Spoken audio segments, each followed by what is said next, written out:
Well, thank you very much, everybody. It was a very important day for our country in a lot of ways, but before we begin, we have another important subject. I want to give an update on the really devastating storm bearing down on Florida. It's moving rapidly and it's at a very high level. Some are saying it's one of the biggest storms ever to hit our country.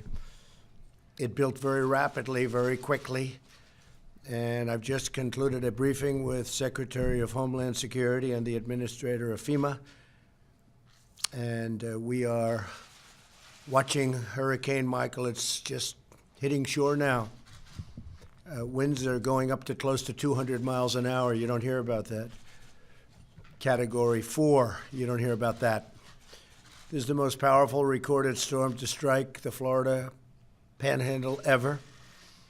And it will bring with it anywhere from 150 mile to almost 200 mile an hour winds. The storm surges could be up to 15 feet. Additional rainfall could also produce flash flooding at the highest levels. We've been in constant communications with Governor Rick Scott of Florida and with all of the authorities in the various states.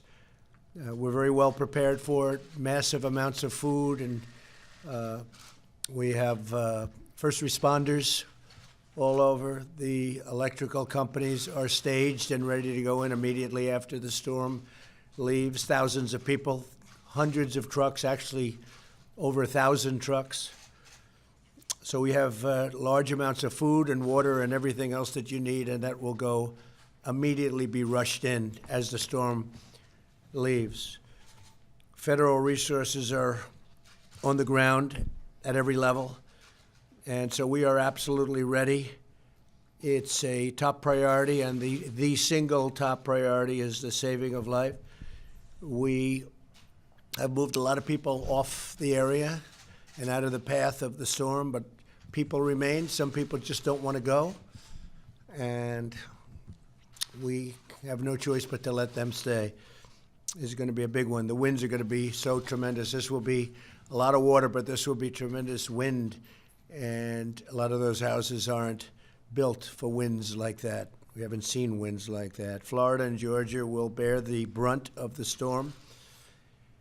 However, Hurricane Michael, as it's called, is expected to bring very, very considerable rainfall to North and South Carolina in addition. And I just left there, and they had a tremendous storm, as you know. Florence, and that was a heavy water storm, more so than the wind, it was the water. And now, unfortunately, North and South Carolina are going to be getting some additional water as it dries out, and here comes some more water. So it's a tough situation, but we're with them. We're with Georgia. We're with Florida. We're with Alabama. Everybody that's going to be hit, we have covered. And I just say, God bless everyone, because it's going to be a rough one. It's going to be a very dangerous one. My administration will continue to provide updates and information as it becomes available. We're here today on a very different subject, and that's the issue of really, to me, vital importance. It's been from day one of the administration. It's the well-being of every American, the price of prescription drugs. It's way out of whack. It's way too high. I've been talking about it for a long time, long before I ever decided to run for president. You look at prices in our country, and for the exact same drug in other countries, it's much lower. Exact same, made in the same plant by the same company. And I said, what's going on? We have middleman problems. We have a lot of other problems. Well, we're ending many of those problems today, and we're going to end them based on what we're signing today. 2 bills. We'll be able to do additional things, Mr. Secretary, over the coming, actually, months as opposed to years. And we're going to see drug prices not only not go up, but come down. So today I'm thrilled to sign 2 bills that will lower the cost of prescription drugs. It's the Know the Lowest Price Act of 2018 and the Patient Right to Know Drug Prices Act. And obviously, based on the name, you can tell that this gives people knowledge as to prices at different locations, where to buy the drugs. That will have an immediate impact too. It's called the law of supply and demand, pretty simple, but we didn't have that. They didn't want to have that. A lot of people didn't want to have that, but now we have it, and it's going to really drive prices. Earlier this year, I released our drug pricing blueprint, setting out a new agenda to drive down the drug prices for all Americans. Within a week of announcing the blueprint, my administration began to crack down on so-called gag clauses in Medicare Part D plans. You all know what that is. These clauses prevent pharmacists from telling patients about more affordable options for prescription drugs. Today, Congress is building on my administration's actions with legislation, very strong legislation, to completely end these unjust gag clauses once and for all. Our great citizens deserve to know the lowest price available at our pharmacies, and now that is what they will be getting. They'll be able to see pricing, they'll be able to see where they should go, and as they start leaving certain pharmacies, those pharmacies will be dropping their prices. I'd like to thank Senator Susan Collins for her incredible leadership on this legislation, and I haven't seen you in a few days. I want to also thank you for some of the most beautiful words. It was incredible, admired by everybody. Thank you, Susan. Really amazing. Thank you very much. And I'd also like to recognize Senator Lamar Alexander, my friend, Senator Bill Cassidy, my friend, Senator Debbie Stabenow, who I don't know, but someday she'll be a friend, and somebody that's really worked hard. I've heard this for a long time, Representative Buddy Carter. Really worked. Thank you, Buddy. Also, of course, I'd like to thank Secretary of Health and Human Services, Alex Azar, extraordinary person. And he knows the industry better than anybody because he was very successful in the industry. Only 100 days after releasing my drug pricing blueprint, 15 drug companies reduced their list prices, rolled back price increases, or froze their prices for the rest of the year. And I think you probably remember a month ago when I called at the request of Alex Azar, I called Pfizer, Novartis, couple of others, and they had announced drug price increases fairly substantial, and I said, can't do that, we're going down, we're not going up. That's probably when I first realized the power of the presidency, because they all ended that increase. You saw that, Bill. You've never seen that one before. But they all said, sir, we're not going to increase, and they put out notices that the increase will not take effect. And I said, boy, this is a powerful position. But it was really at the behest of the secretary, and we've kept him down, but we're now going to watch him go actually down. We've increased competition and reduced regulations to deliver medicine to patients faster and cheaper. We've massively sped up the FDA approval process. Last year, the FDA approved more than 1,000 low-cost generics, the most in its history. We've never done anything like that, saving America almost $9 billion in the first year of my administration. It's a very important thing for us, and I can tell you this has been a priority from day one. We took action to stop hospitals from overcharging seniors on Medicare, which will save them hundreds of millions of dollars on drug payments in this year alone. We've given Medicare Part D plans new tools to negotiate lower prices for more drugs. Thanks to our actions to increase competition and drive down costs, average Medicare Part D premiums will start to substantially decline for the second year in a row. We've already gotten it down a lot, but now it's going to go down with what we're doing today and what we've done over the last couple of months. Further, I've directed my administration to confront the global freeloading of U.S. taxpayers. Foreign countries extort lower prices from U.S. drug makers for their citizens, subsidized by higher cost prices for American citizens. All research and development and everything is borne by our country, and other countries are not asked to, pick up their fair share. It's called welcome to the game because on whether it's trade or military or so many other things, they do the same thing, but it will all stop. We're also taking dramatic action to make health insurance more affordable. We're allowing Americans to pool their resources to buy better health care for less money through association health plans, and that's really taken off. And they're getting tremendous deals, actually even lower than we thought. It's a beautiful thing to see. And we've expanded access to short-term plans to provide coverage options at just a fraction of the cost of Obamacare, much less money. For example, according to eHealth, the average lowest premium for Obamacare plan for a 40-year-old woman is about $4,200 per year. By contrast, the average lowest premium for short-term coverage for this individual is $1,300 a year, a savings of $3,000. And I would say, most people would say it would be better. So it's much less money and it's better.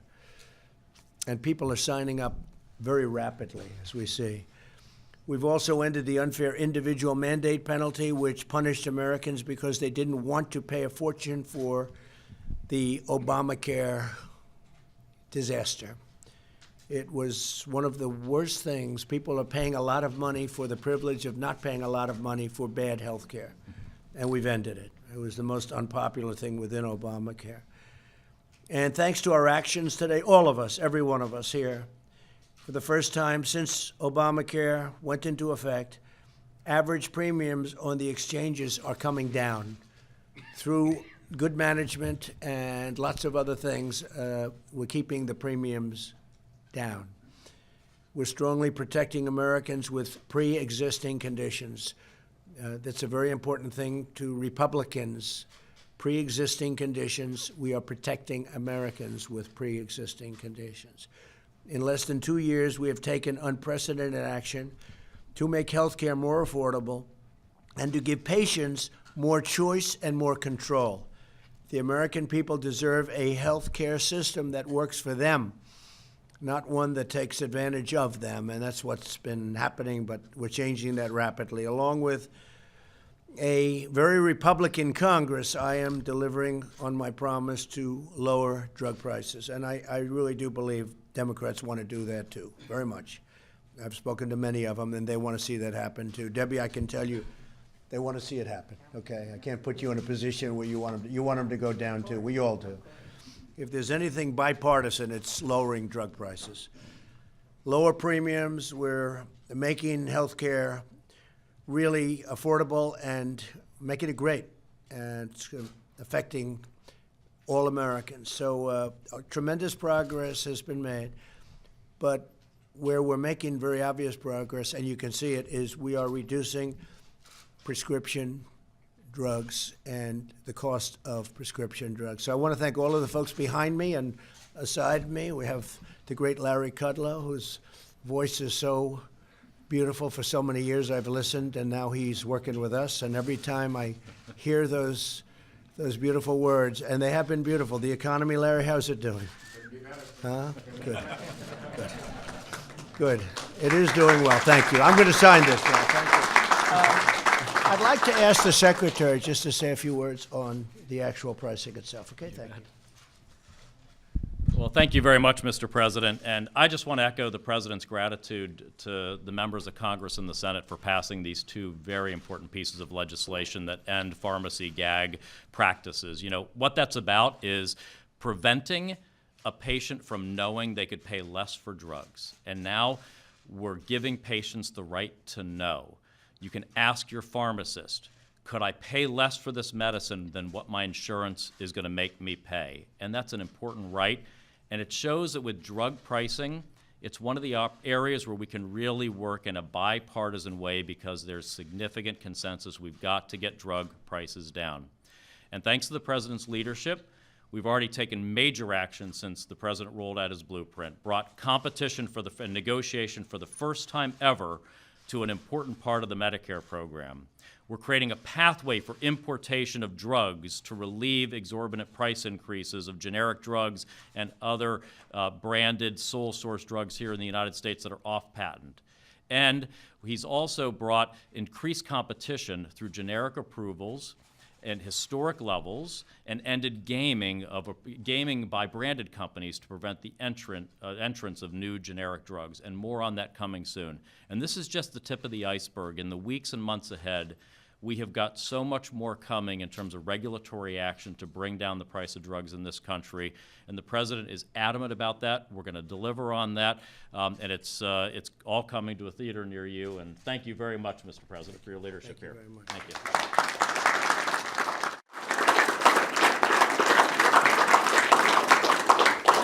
Thank you very much. It's been long in the making.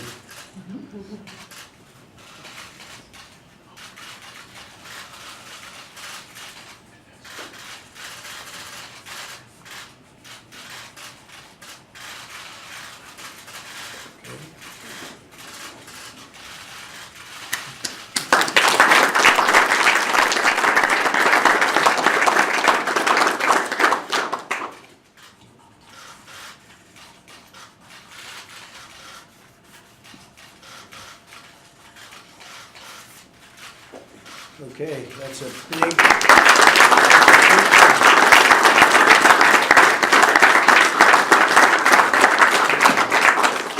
President, given the gravity of the storm, do you think it's appropriate to go on a campaign trip tonight, sir? Well, I hear they have thousands of people lined up, and so we are in a little bit of a quagmire. I don't want to disappoint people. They've gotten there. Some people were staying. They got there last night. I believe it starts at about 7 o'clock. Going to Pennsylvania, so we'll probably go, because what are you going to do, tell thousands of people that have been waiting there all night that we're not coming? That's not fair either. So it's a very, but we have it's a very difficult situation, actually. We have our people ready. We are really ready in Florida, and frankly, Georgia, Alabama, North Carolina, South Carolina. We're very ready, and I think it'll be just fine, but I can't tell thousands of people that have been waiting, some of whom got there literally last night, in order to be and get into an arena at 7 o'clock. It's hard to tell them, by the way, you've been waiting all day, go home. That's not nice either. I'm going to give some pens out. Come on over here, Carter.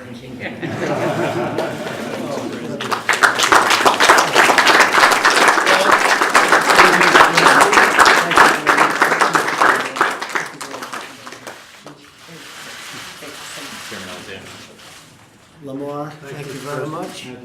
And we have a few, come on over here, Mr. Secretary. Who's back here? He deserves it, huh?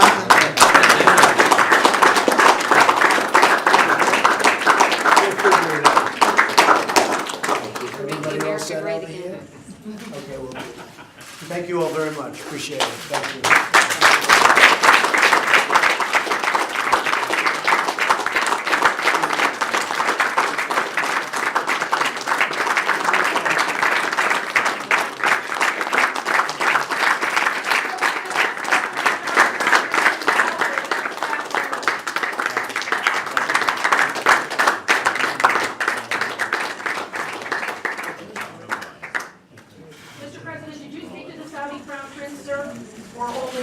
We're going to have a comment on that very soon, and we are very disappointed to see what's going on. We don't like it at all, and we're going to get to the bottom of it. Thank you very much.